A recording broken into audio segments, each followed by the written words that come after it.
సంబంధించి మనం ప్రస్తుతం చర్చలోకి వెళ్దాం. మనతో పాటు ఉన్నారు రావు గారు. ముందుగా రైల్వే బడ్జెట్ గురించి మాట్లాడుకుందాం. ఒక కొత్త సాంప్రదాయానికి తెరదీశారు అరుణ్ జైట్లీ. గత బ్రిటిష్ కాలం నాటి వస్తున్న 90 ఏళ్లకు పైగా ఉన్న సాంప్రదాయాన్ని ఇవాళ సాధారణ బడ్జెట్ లో కలిపేశారు. దానికి కారణాలు ఏంటంటే 15 నుంచి 16% దానికి మళ్ళీ విడిగా బడ్జెట్ ప్రవేశపెట్టాల్సిన అవసరం ఏముంది అని. సో దానివల్ల ముందు ప్రయోజనాలు ఉంటాయా, నష్టాలు ఉంటాయా? ఇవాళ దాన్ని కేవలం ఒక శాఖగా చేసి ఒక 10 నిమిషాల కన్నా ఎక్కువ టైం కేటాయించలేని పరిస్థితిని ఎట్లా చూడాలి? ఇప్పుడు రైల్వే బడ్జెట్ ప్రాధాన్యం 92 ఏళ్ల కింద మొత్తం జనరల్ బడ్జెట్తో పోల్చినప్పుడు 105% అంటే జనరల్ రెవెన్యూస్ కన్నా రైల్వే రెవెన్యూ ఇప్పుడు అది 10% వచ్చింది. 10% దానంతలో అది రాలేదు. దాని అనేక ఆర్థిక కారణాల వల్ల, రాజకీయ కారణాల వల్ల, అనేక విధాన నిర్ణయాల వల్ల అది జరిగింది.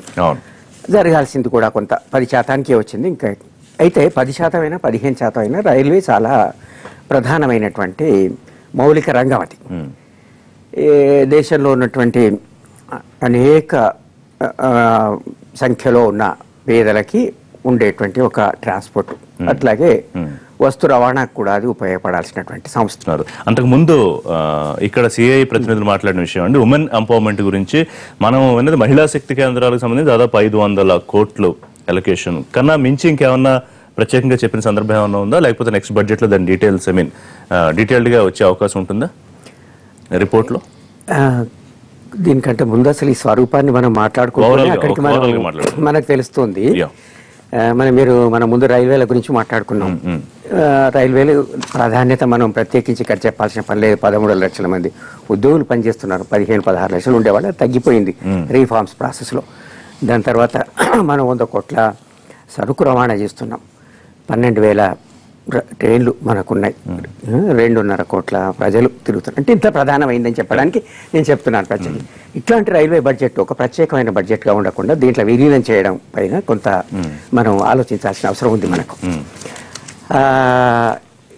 ఎందుకు అంటే ఏ రాష్ట్రానికి, ఏ ప్రాంతానికి, గ్రామీణ ప్రాంతాల్లో మనము రైలు లైన్లు వేయడము వగైరా ఉండడము, వాటికి సంబంధించినటువంటి డిమాండ్స్, విమర్శ ఇదంతా వచ్చే వీలుండేది మనకు. ఇప్పుడు ఏమైంది, మనకు ఈ బడ్జెట్లో విలీనం చేసిన కారణంగా దాని మీద స్పష్టత కోల్పోయింది. పెద్దగా చర్చకు కూడా అవకాశం లేకుండా పోయింది. అంటే ఏ మేరకు మీరు కేటాయించారు, ఏ దానికి ఎక్కడ అనేది మనకు తెలియకుండా పోయింది. అయినా కూడా స్వరూపం మాత్రం, దాని స్వభావం మటుకు చెప్పినట్టే ఇక్కడ మనకు చాలా స్పష్టంగా కనిపిస్తుంది. ఇప్పుడు రైల్వే ఫేర్స్ పెంచలేదని చెప్తున్నారు, నిజమే. కానీ అంటే పెంచలేదు ఏం చెప్పడం లేదు. కాంపిటేటివ్నెస్ మాకు ప్రాధాన్యత ఉంటుంది అన్నారు. కాంపిటేటివ్నెస్ అంటే పోటీకి తట్టుకోవాలంటే కాస్ట్ ప్లస్ బేస్డ్ సామాజిక అంశాలను దృష్టిలో పెట్టుకుంటూనే ఆ మాట అన్నారు. సోషల్ రిక్వైర్మెంట్స్ చూస్తూ మేము కాస్ట్ ప్లస్ అంటే దాని మీద అయ్యేటువంటి వ్యయం ఎంత చూసి రైల్వే నష్టాలు లేకుండా ఉండేటట్టుగా మేము టారిఫ్స్ నిర్ణయించబోతున్నాం అనేటువంటి ఒక సందేశం మనకి ఇక్కడ కనిపించింది. సో అంటే రిపోర్ట్స్ చెప్తున్నట్టు కొన్ని ప్రయోజనాలు కూడా ఉండకుండా పోతాయంటారా? ఇప్పుడు ట్రాన్స్పోర్టేషన్ పాలసీలో ఒక యాక్యురూపత, ఒక లీనియారిటీ వచ్చే అవకాశం కానివ్వండి, కొత్త రైలుకు ప్రాజెక్టులకు లబ్ధి చేకూరేందని నీతి ఆయోగ్ చెప్తోంది. ఎంతవరకు పాసిబిలిటీ ఉంటుందో చూడాలి. తర్వాత రాజకీయ ఒత్తిళ్లు, విడిగా బడ్జెట్లప్పుడు ప్రాంతాల వారీగా ఎవరు మంత్రిగా ఉంటే వాళ్ళ ప్రాంతాలకు ఎలకేషన్స్ ఇలాంటివి తగ్గే అవకాశం ఉంటుందని, అది ఏమైనా లోటు భారం ఉంటే అది కేంద్ర ఆర్థిక శాఖ మళ్ళీ అవకాశం ఉంటుంది. ఇట్లాంటి కొన్ని వివరాలు తెలియని పరిస్థితి వచ్చింది. ఏ రకంగా మేము వెళ్తున్నామని చెప్తున్నారు. ప్రైవేట్ ప్రభుత్వ పార్టిసిపేషన్, పబ్లిక్ ప్రైవేట్ పార్టిసిపేషన్ ద్వారా అనేది. తర్వాత టారిఫ్ ని మేము కాస్ట్ ప్లస్ అంటున్నారు. అంటే ఏమిటంటే రైల్వేలో చవకగా మనకు సర్వీసెస్ వస్తాయి. రైల్వే ఒక ఇన్ఫ్రాస్ట్రక్చర్, ఈ ఇన్ఫ్రాస్ట్రక్చర్ ఇంజన్ ఫర్ గ్రోత్ అనేది మనం రైల్వేకి ఇస్తున్నటువంటి కన్సెషన్. అట్లా పైకి మనం కన్సెషన్ ఇచ్చినట్టు చెప్పినప్పటికీ జనరల్ బడ్జెట్ కి రైల్వే నుంచి వనరులు వస్తున్నాయి మనకు. అయితే ఇప్పుడు ఆ విషయాలన్నీ ఏం తెలియని విధానంగా రైల్వే రావడం వల్ల మనకు ఇబ్బంది అయింది. అట్లాగే మన జనరల్ బడ్జెట్ విషయానికి వచ్చినప్పటికి కూడా ఆ డీటెయిల్స్ అన్ని ఎక్కడ లేవు. సో మొత్తం శ్రీనివాస్ ద్రోణరాజు గారు జాయిన్ అయ్యారు, సిఓఓ విసాఫ్ట్ నుంచి. ఓవరాల్ గా మీ ఇంప్రెషన్ ఏంటండి? కార్పొరేట్ సెక్టార్ కి ప్రోత్సాహకరంగా ఉందా, నిరుత్సాహకరంగా ఉందా? ప్రధానమంత్రి చెప్పినట్టు అన్ని రంగాలను మిళితం చేసుకుంటూ అభివృద్ధి పదంలో దూసుకెళ్లేలా ఉందా? ఇది కార్పొరేట్ రంగానికంటే ఒక రకంగా కాంపిటేటివ్ ఎడ్జ్ని ఇస్తుందండి. ఎందుకంటే కార్పొరేట్ ట్యాక్స్ అనేది కంపల్సరీగా మనం రిడ్యూస్ చేయాల్సిన అవసరం ఉంది. ఒకటి ఫైనాన్స్ మినిస్టర్ 2015లో అనౌన్స్ చేసిన తీసి పక్కన పెట్టండి, 30 నుంచి 25% తీసుకొస్తాం ప్రోగ్రెసివ్ గా అన్నది తీసి పక్కన పెట్టినట్లయితే యుఎస్ లో ఆల్రెడీ ట్రంప్ అడ్మినిస్ట్రేషన్ 15% చేస్తామని వాళ్ళు ప్రామిస్ చేశారు. చేస్తే మనది 30% ఉండి లేదా మనది 25% ఉండి 29% కరెంట్లీ ఉంది, వాళ్ళది 15% ఉన్నట్టయితే మీకు ఇటు డైరెక్షన్ లో వచ్చే ఫండ్స్ మీకు అటు డైవర్ట్ అయ్యే అవకాశం ఎక్కువగా ఉంది. ఎస్పెషల్లీ మనం భారీగా అమెరికా మీద డిపెండ్ అయి ఉన్నాం, వెదర్ ఫండ్స్ కానివ్వండి ఎంప్లాయ్మెంట్ కానివ్వండి. సో మనకి అక్కడ ఏమాత్రం మార్పులు జరిగినా సరే మన ఎకానమీ మీద చాలా మేజర్ ఇంపాక్ట్ పడుతుంది. So 90% of the companies, smaller companies అన్నింటినీ మీరు దీంట్లోకి 25%కి తీసుకురావడం అనేది ఇట్స్ మేజర్ స్టెప్ అండి. సో ఆ రకంగా కార్పొరేట్ రంగానికి డెఫినెట్గా మీకు అడ్వాంటేజ్ అయ్యింది. తర్వాత ఎప్పుడైతే ఇన్ఫ్రాస్ట్రక్చర్ రిలేటెడ్ డెవలప్మెంట్స్ మీద బాగా కాన్సన్ట్రేట్ చేస్తుందో గవర్నమెంట్, డెఫినెట్గా it will have a cascading effect. ఆ కాంపౌండింగ్ ఎఫెక్ట్ మీకు డెఫినెట్గా మ్యానుఫ్యాక్చరింగ్ సెక్టర్ మీద పడుతుంది. మీకు ఏదో సిమెంట్ అవనివ్వండి, ట్రాన్స్పోర్టేషన్ అవనివ్వండి, డీజిల్ అవనివ్వండి, మరొకటి ఇదంతా కూడా. అగ్రికల్చర్కి చాలా ఇంప్రూవ్మెంట్ చూపించారండి. 24% additional allocation to the agriculture.